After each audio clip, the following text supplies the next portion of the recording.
এক দেশ হইল কিনে নলরাজা। নলরাজা ওরা হইল দুই ভাই। নলরাজার ভাইয়ের নাম হইল পুষ্কর। আর এক দেশ হইল কর্কট রাজা। কর্কট রাজার মেয়ের নাম হইল দয়মন্ত্রী।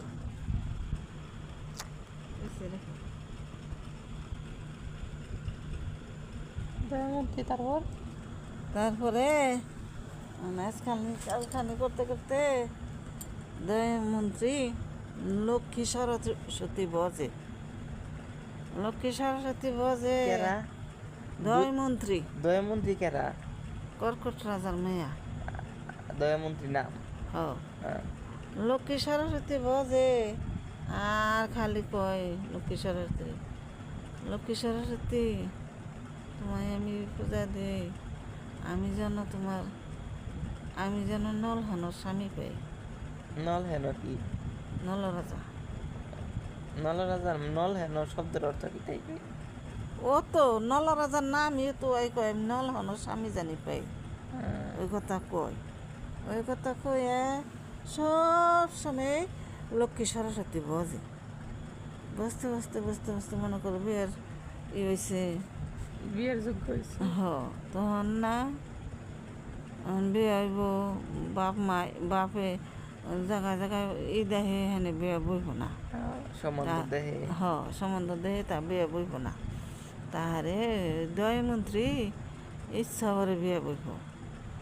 দেশে দেশে পত্র লেখা দিবার নিল, স্বয়ংবরের ব্যবস্থা করলো। অমুক দিন দয়মন্ত্রীর স্বয়ংবর, আপনারা সবাই আমন্ত্রিত, দেশ বিদেশের সব রাজপুত্র। মনে করে দেশ বিদেশে সব দেশে পত্র দিল।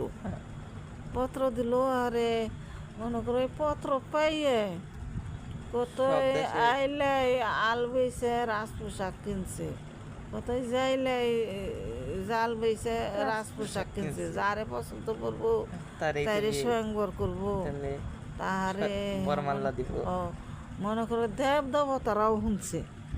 দেব দেবতারাও হইনা না। তারপরে স্বয়ংবরে তাহারে আইছে ওই পত্র।